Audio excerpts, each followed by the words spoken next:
வருகையின் ராஜாவாகிய ஆண்டவராக இயேசு கிறிஸ்துக்குள்ளாய் மிகவும் அதிகமாய் நேசிக்கப்படுகின்றவர்களே, இந்த மகிழ்ச்சியான குளிர்ச்சியான நல்ல மழை பொழிந்து கொண்டிருக்கிற பல இடங்களிலே, நம்முடைய பகுதிகளிலே குளிர்ச்சி தந்திருக்கிற ஆண்டவருக்கு நன்றி செலுத்துவோம். இந்த காலை நேர இறை தியானத்தை நாம் ஆரம்பிக்கலாம். நமது ஆரம்பம் பிதா, குமாரன், பரிசுத்த ஆவியின் நாமத்தில் உள்ளது. ஆமென். ஜெபிப்போம். துதிகளின் மதிலே மகிமையோடு வீற்றிருக்கிறவரே, எங்கள் ராஜாதி ராஜாவே, எங்களுக்காய் கல்வாரி சிலுவையில் உடைய ஜீவனை கொடுத்து மீட்டவரே, தூய ஆவியானவரே, வசனத்தினாலும் சாக்கிரமத்தினாலும் எங்களை வழிநடத்துகின்றவரே, உம்மை ஸ்தோத்திரிக்கிறோம். இந்த காலை வேளையிலே உடைய பாதத்தில் இருந்து இந்த நாளிலே ஆண்டவருடைய வார்த்தைகளை கேட்டு நாங்கள் நல்ல பங்கை தெரிந்து கொள்ள கர்த்தர் கிருபை தார். ஆண்டவரே, இந்த நாளின் இறைச்செய்தி, பாடல் வேலை, ஜெப வேலை ஆசீர்வதியும். இதை கேட்டு பயன்பெறுகிற எல்லா மக்களுக்கும் உம்முடைய இறை ஆசிரியர்களை பரத்திலிருந்து தந்து வழிநடத்த வேண்டும் என்று கெஞ்சி மன்றாடுகிறோம். அடியேனையும் நண்பர் சாரையும் சாக்கு சாரையும் எடுத்து பயன்படுத்தும் இறை மைந்தன் இயேசுவின் திருப்பெயரிலே ஜெபிக்கிறோம். ஜெபம் கேளும் நல்ல பிதாவே. ஆமென். காலைவேளையிலே 584வது பாடலாகிய இயேசுவே உம் நாமத்தினால் இன்பம் உண்டு யாவருக்கும் என்ற பாடலை சாரோடு நாம் இணைந்து பாடும் 584வது பாடல்.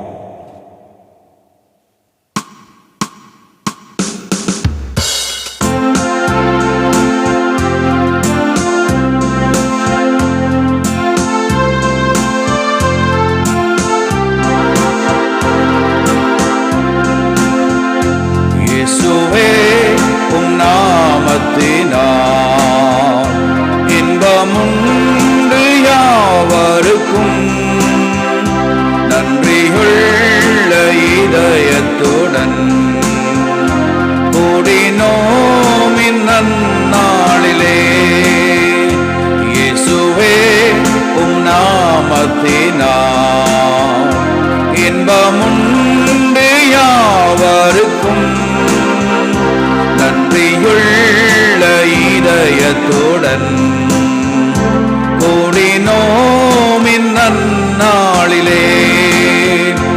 எங்கள் தேவனே, எங்கள் ராஜனே, எங்கள் தேவனே, எங்கள் ராஜனே, என்றும் உம்மையே சேவிப்போம். நன்றியுள்ள சாட்சியாக உமக்கென்றும் ஜீவிப்போம்.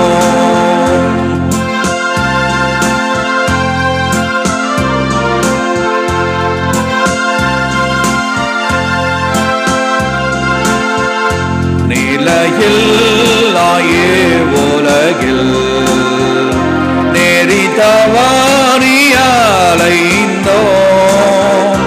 நின்னொளி பிரகாசித்திட சாகா ஜீவன் கண்டடைந்தோம். நிலையில்லாயே உலகில் நெறி தவறியலைந்தோம். நின்னொளி பிரகாசித்திட சாகா ஜீவன் கண்டடைந்தோம். எங்கள் தேவனே, எங்கள் ராஜனே, எங்கள் தேவனே, எங்கள் ராஜனே, என்றும் உம்மையே சேவிப்போம். நன்றியுள்ள சாட்சியாக உமக்கென்றும் ஜீவிப்போம்.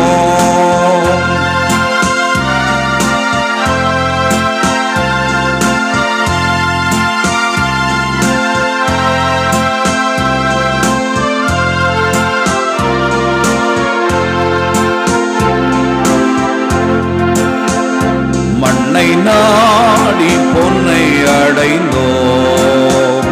புகழ் தேடியே மாற்றம் கொண்டோம். விண்ணை நோக்கி ஜெயம் பெற்றோம். இயேசுவின் தரிசனத்தால் மண்ணை நாடி பொன்னை அடைந்தோம். புகழ் தேடியே மாற்றம் கொண்டோம்.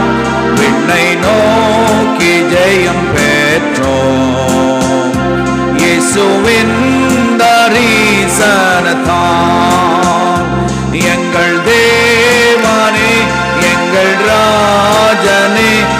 எங்கள் தேவானே எங்கள் ராஜனே என்றும் உம்மையே சேவிப்போம். நன்றியுள்ள சாட்சியாக உமக்கென்றும் ஜீவிப்போம்.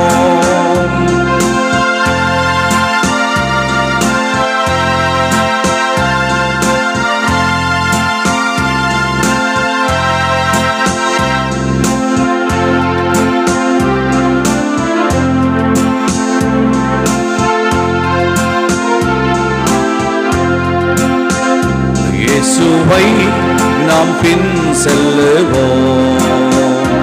உலகை என்றும் வெறுப்போம். ஜீவபாதை சென்றிடுவோம். என்றும் அவரின் பலத்தான் இயேசுவை நாம் பின் செல்லுவோம். உலகை என்றும் வெறுப்போம். ஜீவபாதை சென்றிடுவோம். என்றும் அவரின் பலத்தால் எங்கள் தேவானே எங்கள் ராஜனே எங்கள் தேவானே எங்கள் ராஜனே என்றும் உம்மையே சேவிப்போம். நன்றியுள்ள சாட்சியாக உமக்கென்றும் ஜீவிப்போம். உமக்கென்றும் ஜீவிப்போம். உமக்கென்றும் ஜீவிப்போம்.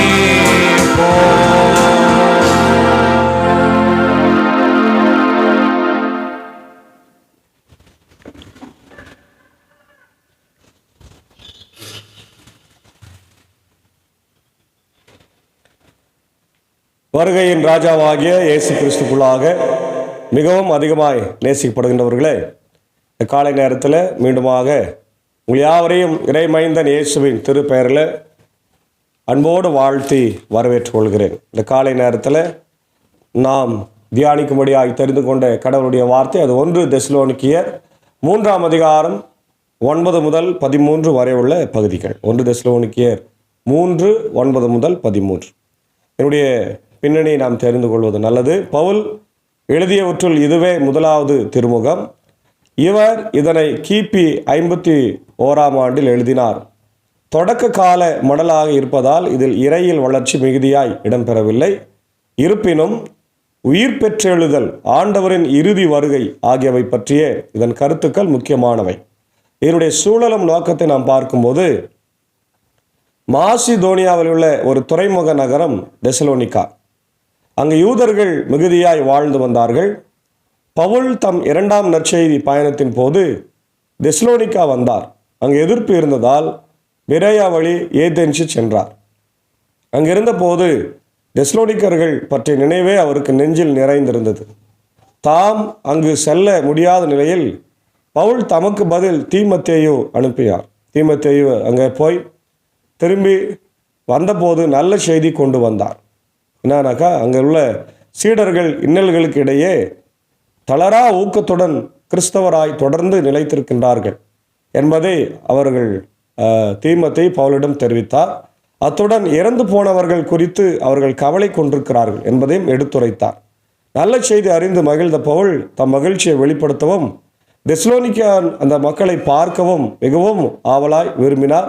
அதே நேரத்தில் கொரிந்து சபையிலிருந்து இந்த திருமுகத்தை எழுதினார் என்று நாம் பார்க்கிறோம். என்னுடைய முக்கியமான செய்தி என்னவென்றால், இந்த திருமுகத்தில் பவுல் தெசலோனிக்கா மக்களுடன் கொண்டிருந்த உறவை பற்றி மிக அதிகமாக சொல்லுகிறார். அவர்களை நேசித்ததை சொல்கிறாரு. அவர்கள் மேல் கொண்டிருந்த அக்கறை ஆகியவற்றை வெளிப்படுத்துகிறார்.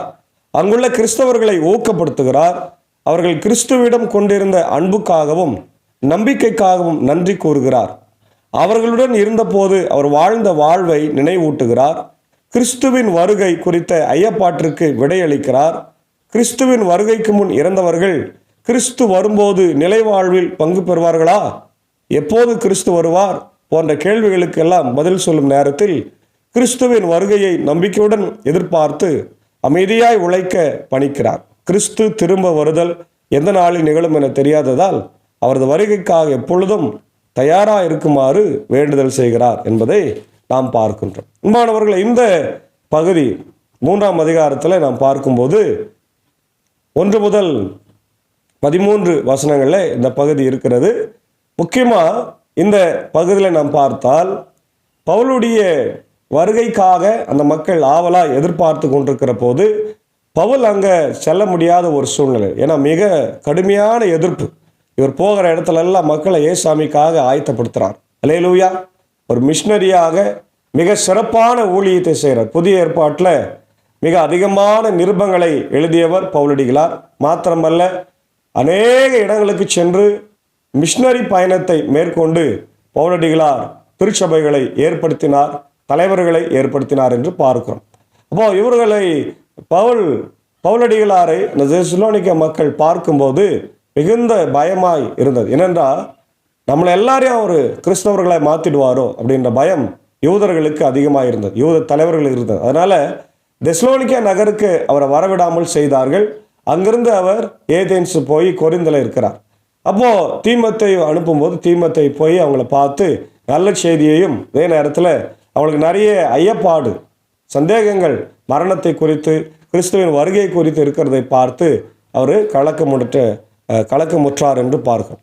மாத்திரமல்ல, பவுலடிகளார் அவர்களை பார்ப்பதற்கு மிகுந்த ஆவலாக இருந்தார். அதாவது இதுக்கு நம்ம ஒரு தலைப்பு கொடுக்கணும்னா, a pastor's heart longing to see the people. ஒரு போதகருடைய மனம் சபையின் மக்களை பார்க்கும்படி இயங்குகிறது. இன்னைக்கு நிறைய திருச்சபைகளே போதகர்கள் பணியாற்றுகிறார். ஒரு காலத்தில் நம்முடைய ILC திருச்சபைகளில் பல சபைகளில் டிரான்ஸ்ஃபர் சிஸ்டம் இல்லாமல் இருந்தது. அவர்கள் ஒரே இடத்துல பணி செய்வார்கள், அங்கே இருந்து அங்கே மரித்து போவார்கள். ஆனால் இன்றைக்கு அப்படி இல்லை. கான்ஸ்டியூஷன் வந்த பிறகு 5 ஆண்டுக்கு ஒரு முறை போதகர்கள் பணியிட மாற்றம் செய்கிறார். அப்போது பல திருச்சபைகளில் போதகர்கள் பணியாற்றுகிறார்கள். அங்கே இருந்து மிக சிறப்பான ஊழியங்களை செய்யும்போது அந்த போதகர்கள் இடம் மாறுதல் ஆகி செல்லும்போது பழைய சபையார் அவர்களை பார்க்கும்படியாக ஒரு அன்பாக இருக்கிறாங்க. போதகரும் இந்த சபையாரை பார்க்கணுன்ற ஒரு அன்பாக இருக்கிறாங்க. இதெல்லாம் இன்றைக்கு இயற்கையாகவே நடக்குது. சில திருச்சபைகள் அது இயல்பாக இல்லாமலும் இருக்கிறாங்க. அப்போ பவுலடிகளாருடைய ஒரு இருதயம் என்னன்னாக்கா, என்னுடைய சபையாரை, என்னுடைய தெசலோனிக்கா மக்களை நான் பார்க்க வேண்டும் என்கின்ற ஒரு வாஞ்சை, ஆவல் அவருக்கு இருக்கிறது. அதுதான் இங்கே நம்ம பார்க்குறோம். முதல் பகுதியில் அதான் நம்ம பார்க்குறோம். நம் கடவுள் முன்னிலையில் உங்களால் நாங்கள் பெருமகிழ்ச்சி அடைகிறோம். அதற்காக உங்கள் பொருட்டு எத்தகைய நன்றியை அவருக்கு கைமாறாக காட்ட இயலும் என்று சொல்லுகிறார். நான் ஆண்டவருக்கு உங்கள் நிமித்தம் என்ன செய்கிறேன்? நன்றி சொல்கிறேன். நீங்கள் எனக்கு ரொம்ப அன்பாக இருந்திருக்கிறீங்க, என்னுடைய தேவைகளை எல்லாம் சந்தித்திருக்கிறீங்க. ஆண்டவருடைய நற்செய்திக்கு நீங்கள் எந்த விதத்திலும் தடை சொன்னது இல்லை. ஆனால் உங்களுடைய தலைவர்கள், அந்த யூதர்கள் தான் தடை சொல்கிறாங்க அப்படின்னு இங்கே பவுலடிகளார் தன்னுடைய விருப்பத்தை சொல்லுகிறார். நாங்கள் உங்கள் முகத்தை காணவும் உங்கள் நம்பிக்கையில் குறைவுள்ளவற்றை நீக்கவும் அல்லும் பகலும் மிகுந்த ஆர்வமுடன் மன்றாடுகிறோம். ஒரு போதகர் சபையாரை பார்ப்பதை தவிர ஒரு பெரிய வேலை இருக்காது. ஆதி திருச்சபையில் பல போதகர்கள் சபைகளின் மக்களை சந்தித்தார்கள். வீடு வீடாக போய் சந்தித்து அவர்களை ஆண்டவருக்குள்ளாக அழைத்து வந்தார்கள். விசிட், ஹவுஸ் விசிட் என்கின்ற ஒரு மிக முக்கியமான ஒரு ஊழியம் இல்லையா? அதே போல் பாஸ்டர்ஸ் கவுன்சிலிங், இன்னைக்கு சபையாருக்கு கவுன்சிலிங் மிக மிக அவசியமாய், மிக அதிகமாய் தேவைப்படுகிறது. குறிப்பாக வாலிப பிள்ளைகளுக்கு, குழந்தைகளுக்கு, திருமணமானவர்களுக்கு, திருமணம் ஆகி முதிர் வயதில் இருக்கிற எல்லா மக்களும், எல்லா துறையில் இருக்கிற, அதாவது எல்லா வயதில் இருக்கிற மக்களுக்கும் ஒரு பாஸ்டர்ஸ் உடைய கம்ஃபர்ட், ஒரு பாஸ்டர்ஸ் உடைய அந்த ஆறுதல் இல்லையா தேவைப்படுகிறது. நம்ம கவுன்சிலிங், பாஸ்டோரல் கவுன்சிலிங், அது ஒரு மிக முக்கியமான மினிஸ்ட்ரி. இன்றைக்கி இதை போதகர்கள் செய்கிறார்கள். சில நேரங்களில் செய்ய முடியாத ஒரு சூழ்நிலை ஏற்படும். அப்படி ஏற்படுகிற போது என்ன ஆகுதுன்னா, சபையில் குழப்பங்களும், மக்கள் பிரிந்து வெளியே சபைக்கு செல்வது, வேலை இடங்களுக்கு செல்வது போன்ற காரியங்கள், குடும்பத்தில் பிரச்சனைகள், முறிவுகள், மனமுறிவுகள், இல்லையா வாலிப பிள்ளைகள் தவறான பாதைக்கு செல்லுதல், இவையெல்லாம் இருக்குது. அப்போது ஒரு போதகருடைய விசிட்டில் இவ்வளோ விஷயம் இருக்குது. அவர் விசிட் போகிறாருன்னா சும்மா போய் ஹாய்ன்னு சொல்லிட்டு வரதுக்கு இல்லை, நிறைய வேலைகள் அதில் இருக்கிறது. அதனால் pastors visit is must for the church. ஒன்று. ரெண்டாவது, பவுலடிகளார் விரும்புகிறது என்னன்னாக்கா, the importance of spiritual growth and maturity. ஆவிக்குரிய வளர்ச்சியை அவர் விரும்புவார். ஒரு போதகர் என்ன செய்வார்? இவருடைய சபையாரை நல்லா பாடணும்னு விரும்புவார், தன் சபையார் நல்ல பிரசங்கம் பண்ணணும்னு விரும்புவார், இவருடைய சபையார் நல்ல ஜெபம் பண்ணணும்னு விரும்புவார், நல்ல வேதத்தை வாசிக்கணும்னு விரும்புவார், இல்லையா? எந்த ஒரு போதகரும் என் சபையாருக்கு ஒன்றுமே தெரியக்கூடாது, நான் என்ன சொன்னாலும் மண்டிய ஆட்டின்னு போயிடணும், அப்படி இல்லை. ஒரு நல்ல போதகர் சபையாருடைய வளர்ச்சியை விரும்புகிறோம். அல்லேலூயா. அதுதான் முக்கியமான. இன்னைக்கு அதற்கான பல பயிற்சிகள் தான் நம்ம கொடுக்குறோம். கொயர் ப்ராக்டிஸ் கொடுக்குறோம், சண்டே கிளாஸ் பிள்ளைங்களை என்கரேஜ் பண்ணுறோம், சண்டே கிளாஸ் டீச்சர்ஸ் கூப்பிட்டு என்கரேஜ் பண்ணி அவங்களுக்கு ட்ரைனிங் கொடுக்குறோம், வாலிப பிள்ளைகளுக்கு ட்ரைனிங் கொடுக்குறோம், மாதர்களை உற்சாகப்படுத்துறதுக்கு அவங்களுக்கு பல நிகழ்ச்சிகளை ஏற்பாடு செய்கிறோம், இல்லையா? நிறைய விசேஷத்த நாட்களை அவங்களுக்காக நம்ம இது பண்ணுறோம். அப்போ இதெல்லாம் ஒரு ஆயருடைய கடமையாக இருக்குது. ஆயருடைய கடமை மட்டும் இல்லை, சபையாருடைய கடமை, சபை பொறுப்பாளருடைய கடமை. ஆயரோடு இணைந்து அவர்கள் பணியாற்ற வேண்டும், இல்லையா? அந்த importance of the spiritual growth and maturity, கிறிஸ்துவின் கடைசி ஞானம் வரைக்கும் எட்டும் வரைக்கும் என்று சொல்லி பவுல் சொல்லுகிறார். அது வரையில் வளர்ந்து கொண்டே இருக்கணும். மூன்றாவது பார்க்கிறோம், சொல்றாரு, இப்பொழுது நம் தந்தையாம் கடவுளும் நம் ஆண்டவராம் இயேசுவும் உங்களிடம் வருவதற்கான வழியை எங்களுக்கு காட்டுவார்களாக. அதாவது நான் உங்ககிட்ட வரத்துக்கு எப்படின்னா வழி தேடுனுங்கிறன்றார். உங்கள் மீது நாங்கள் கொண்ட அன்பு வளர்ந்து பெருகுவது போல நீங்கள் ஒருவரை ஒருவர் என்ன பண்ணணும்? நேசிக்கணும். இந்த சபையார் இது முக்கியமாக செய்யணும், ஒருத்தருக்கு ஒருத்தரை நேசிக்கணும். ஏன்னா இன்னைக்கு நிறைய சபைகளில் பர்சனல் ப்ராப்ளம்ஸை சபைக்குள்ளே கொண்டு குடும்ப சண்டைகள், அரசியல் சண்டைகளாக மாற்றி கொண்டிருக்கிறத நம்ம பார்க்குறோம். அதெல்லாம் நமக்கு தேவையில்லை, அதெல்லாம் வெளியே விட்டுறணும்.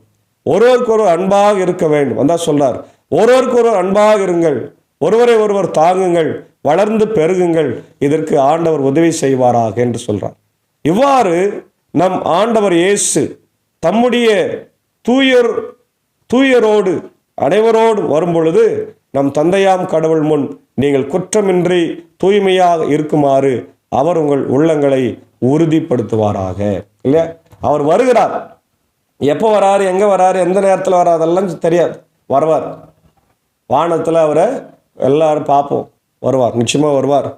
அதனால் யாரும் ஒன்றும் நம்ம அது குறித்து ஆராய்ச்சினெல்லாம் இருக்க வேண்டிய அவசியம் இல்லை, இல்லையா?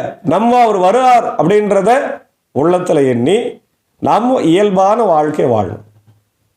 அதே நேரத்தில் பரிசுத்தமான வாழ்க்கை, ஆயத்தமான வாழ்க்கை, விழிப்புடன் எச்சரிக்கையாக இருந்து, எப்படி கடந்த ஞாயிற்றுக்கிழமை செய்தியில் பார்க்கும்போது ஒரு வீட்டு எஜமான் வெளியே போயிட்டு வரேன்னு சொல்லி தன்னுடைய வேலைக்காரனுக்கு சொல்லிட்டு போகிறார். அவர் காக்காம என்ன பண்ணுறார்? வீட்டு வாட்ச்மேன் வேலை செய்யாமல் தூங்கிடுறார்.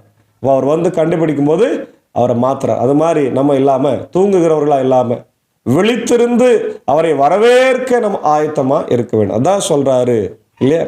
த power of prayer in the life of the believer. நம்முடைய வாழ்க்கையில் ஜபத்தினுடைய மேன்மை முக்கியமாக நம்ம பார்க்கின்றோம். அதுதான் இந்த பகுதியில் நம்ம பார்க்குறோம். அப்போது என்னென்ன பார்க்குறோம் பாருங்க. Pastors heart and longing to see the flock. அவருடைய சபையார், ஒரு ஆயர் சபையாரை பார்க்கணும், ஊழியம் செய்யணுன்றது முக்கியமான ரோலு. அதாவது the significance of the pastor's role in the life of a believer. பாஸ்டர்ஸினுடைய கடமைகள் என்னென்ன அப்படின்றத சபையில் நாம் புரிந்து கொள்ள முடிகிறது. அதே போல் the importance of pastor's prayer life. ஒரு போதகர் சபைக்காக ஜபிக்கிறவராக இருக்கணும். நீங்கள் பார்த்தீங்கன்னா நம்முடைய அஜெண்டா ஆயர்கள் வச்சுருப்பாங்க. அந்த அஜெண்டாவில் எல்லா காலத்துக்கு ஏற்ற ப்ரேயர்கள் இருக்குது. அதில் குறிப்பாக ஒரு போதகருடைய ஜபம் இருக்குது. அதில் எப்படியும் ஒரு 15 நிமிஷத்துக்கு மேலே அந்த ஜபம் வரும். அதை ஒவ்வொரு நாளும் போதகர் செய்ய வேண்டும். ஏனென்றால் சபைக்காக, நாட்டுக்காக, எல்லா மக்களுக்காக அந்த ஜபம் இருக்கிறத நம்ம பார்க்கிறோம். ரெண்டாவது, the spiritual maturity of the people பார்க்குறோம். அப்போது சபையாருடைய மெச்சூரிட்டியும் வளரணும். அவங்க பாடுறது, ஜபிக்கிறது, சபையினுடைய ஊழியங்கள், குழந்தைகள் ஊழியம், மாதர் ஊழியம், இல்லையா வாலிபர் ஊழியம், பஜனை ஊழியம், ஜபக்கூட்டங்கள், விசிட்டு, இதெல்லாம் நம்ம வாழ்க்கையில் சபையில் வளர வேண்டும். மூன்றாவது, ஜபத்தில் உறுதியாக இருக்கணும். இந்த power of prayer is the life of the believer. Power, அதாவது ப்ரேயர் தான் power. Without prayer there is no power. More prayer more power, less prayer less power, no prayer no power. அதனால் நம்முடைய வாழ்க்கையில் ஜபிக்கின்ற வாழ்க்கை மிக மிக அவசியமாக இருக்கிறது. இந்த காரியங்களை நம் மனதில் வைத்து ஆண்டவருடைய வருகைக்காக ஆயத்தமாக இருக்க தூய ஆவியானவர் இந்த காலை நேரத்தில் நம்மை வழிநடத்தி காப்பாராக. ஆமென். ஜெபம் செய்வோம். மகா இரக்கமும் கிருபை நிறைந்த நல்ல ஆண்டவரே, நேற்றும் இன்றும் என்றும் மாறாதவரே, இதோ உம்முடைய வருகைக்காக ஆவலாக இந்த உலகம் காத்து கொண்டிருக்கிற நேரத்தில் ஆண்டவர் மீண்டும் ஒரு கிறிஸ்து பிறப்பு பண்டிகை கொண்டாட ஆயத்தமாக இருக்கிறோம். ஆண்டவர் கடந்த வாரத்தில் கிறிஸ்து அரசர் ஞாயிறை நாங்கள் கொண்டாடி உம்முடைய வருகையை பற்றி செய்தியை கேட்டோம். தொடர்ந்து வருகிற வாரங்கள் 4 வாரங்களிலும் உம்முடைய வருகையை பற்றி கேட்க போகிறோம். அதே வேளையில் கிறிஸ்து பிறப்பையும் கொண்டாட போகிறோம். ஆண்டவரே, இந்த கொண்டாட்டங்கள் எங்கள் வாழ்க்கையில் உம்முடைய வருகையை அதிகமாய் நினைவுபடுத்த கர்த்தர் கிருபை தார். ஆண்டவர் இந்த நாளில் உடைய வருகைக்கான ஆயத்தங்களை நாங்கள் செய்யவும், ஒரு போதகராக எங்களுடைய பணி என்ன, ஒரு சபையாராக என்னுடைய பணி என்ன என்பதை நான் புரிந்து கொண்டிருக்கிறோம். அதை தொடர்ந்து எங்கள் வாழ்க்கையில் அபியாசப்படுத்தவும், நான் பின்பற்றவும் ஆண்டவர் கர்த்தர் கிருபை தார். இந்த இறை வார்த்தையை கேட்டுக்கொண்டிருக்கிற அனைத்து போதகர்களையும், அனைத்து சபையாரையும், ஊழியங்களையும் கர்த்தர் ஆசீர்வதிங்க. அவங்கவுங்க பணிகள் அவங்கவுங்க சரியாக செய்யணும். மற்றவருடைய பணியில் யாரும் குறுக்கிட வேண்டாம். அப்படி குறுக்கிட்டால் அந்த ஆண்டவரை சபையினுடைய வளர்ச்சி பாதிக்கும் என்பதை உணர்ந்து 1000 சபையாரும் இணைந்து ஒருவருக்கொருவர் ஆண்டவர் அன்பு செலுத்தி விட்டு கொடுத்து ஒருவர் தாங்கி ஜெபித்து ஊழியங்களை செய்ய கர்த்தாவே கிருபை தாரும். குறிப்பாய் இந்த கிறிஸ்துமஸ் காலங்கள் ஆண்டவர் மகிழ்ச்சியின் காலம். பாடல்களை பாடி உற்சாகமாக ஆண்டவர் நற்செய்தி அறிவிக்கிற காலம். பிள்ளைகள் நடனங்கள் நாடகங்கள் வழியாக கிறிஸ்து பிறப்பை, கிறிஸ்து வருகை அறிவிக்கிற காலம். இதெல்லாம் நாங்கள் மகிழ்ச்சியோடு கொண்டாட எந்த மனஸ்தாபம் இல்லாமல் நாங்கள் ஆண்டவரே சபைகளில் இருக்க கிருபை தார். இந்த காலை நேரத்தில் இந்த இறை வார்த்தையை கேட்டுக்கொண்டிருக்கிற அகில உலகத்தில் இருக்கிற எல்லா மக்களையும் ஆசீர்வதிங்க. குறிப்பாக என்னுடைய இந்திய தேசத்தில் இருக்கிற எல்லா மக்களையும் ஆண்டவர், உலக அனைத்தும் இருக்கிற தமிழ் மக்கள், ஆண்டவர் தமிழ் கிறிஸ்தவர்கள் எல்லாருக்கும் ஜெபிக்கிறேன்.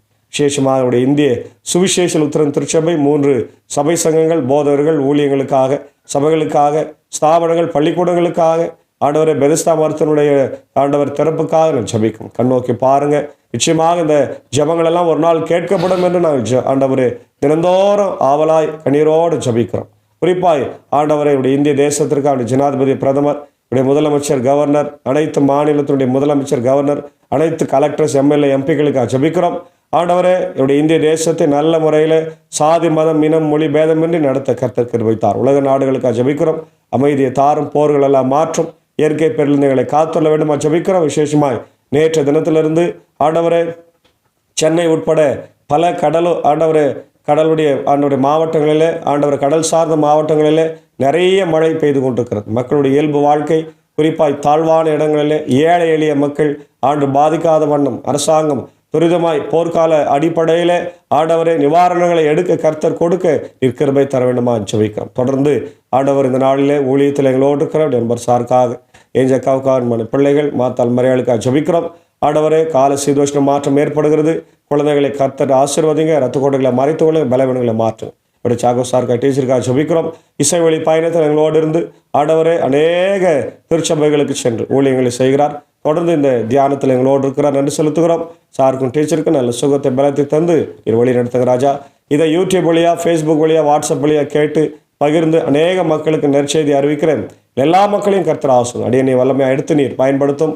குறிப்பாக இந்த நாளில் கூட என்னுடைய இந்திய சுவிசேஷ லுத்தரன் திருச்சபையினுடைய ஆண்டவர் பெருந்தலைவர் அருள் திரு அறிவர் ஆண்டவரே பிரீஸ்லி ஐயர் அவர்களுக்காக விசேஷமாக ஜெபிக்கிறோம். அவருடைய அன்பான குடும்பத்திற்காக ஜெபிக்கிறோம். அவருடைய மூத்த சகோதரர் திரு சுந்தர் சிங் ஜேக்கப் அவர்கள் நேற்று தினத்தில் காலமானார்கள் என்ற செய்தி கேட்டு மிகுந்த வருத்தம் அடைகிறோம். இந்த ஊழியத்தின் சார்பாக எங்களுடைய ஆழ்ந்த இரங்கலை தெரிவித்துக் கொள்கிறோம். இந்த நாளில் அவருடைய அடக்க ஆராதனை ஆண்டவர் பெங்களூரில் வைத்து நடைபெற இருக்கிறது. அன்னார் எழுந்த வாடுகிற உடைய அன்பு மனைவி, பிள்ளைகள், குடும்பத்தின் மக்கள், குறிப்பாய் உடைய பெருந்தலைவர், உடன் பிறந்த குடும்பத்தின் மக்கள் யாவருக்கும் ஆறுதலை, தேர்தலை, மெய் சமாதானத்தை தார். இதே போல் இந்த நாளிலே ஆண்டவரே பிறந்த நாளை கண்டு நன்றி செலுத்திக் கொண்டிருக்கிற என்னுடைய ஆண்டவர் ஆலாங்கப்பம் பகுதியைச் சேர்ந்த அன்பு சகோதரி திருமதி வயலா ஷெகேந்தர் அவர்களுக்காக ஜெபிக்கிறோம். அன்பு சகோதரி ஆசீர்வதிங்க ஆண்டவரே. இதோ சவுதி அரேபியாவில் பணியாற்றுகிற போது உடைய கிருபை அவளோடு கூட தருகிறேன். அன்பு ஆண்டவரை கணவர் உடைய அன்பான ஷெகேந்தர் சாருக்காக 2 பிள்ளைகளுக்காக ஜெபிக்கிறோம். ஆண்டவர் தேவையெல்லாம் சந்தித்து நீர் வழி நடத்துகிறார். அதே போல வேலூருமா இருக்கிறவருடைய மூத்த போதக தந்தை ஆண்டவர் ராஜ்குமார் இருக்காக, நிக்சன் இருக்காக, ஆண்டவரை அன்பு சகோதரி தீபா, ஏழுமலை, வேலன், லதா, ஆலன், ரஃபியாவுக்காக ஜெபிக்கிறோம். வேலூருமா இருக்கிற எல்லாரையும் கண்ணோக்கி பாருங்க. உம்முடைய ரத்தத்தை ஆண்டவரை உண்மையில தெளிக்கிற ராஜா. பரிசுத்தமான ரத்தத்தினாலே அவர்கள் கழுவப்பட்டு மீண்டும் சுகம் பெற்று எழ கர்த்தர் நீர் கிருபை தர வேண்டும் என்று ஜெபிக்கிறோம். தொடர்ந்து இந்த நாளின் பணிகளையும் பயணங்களையும் ஊழியங்களையும் கர்த்தர் எங்களுக்கு ஆசீர்வதி. புதிய கன மையம் உமக்கே செலுத்துகிறோம். இயேசுவின் மூலம் ஜெபிக்கிறோம் நல்ல பிதாவே, ஆமென். நமது ஆண்டவராக இயேசு கிறிஸ்துவின் கிருபை, பிதாவின் அன்பு, பரிசுத்தாவின் ஐக்கியம் இந்த நாளிலே நம்முடையோடு கூட தங்கி தரித்திருப்பதாக. ஆமென்.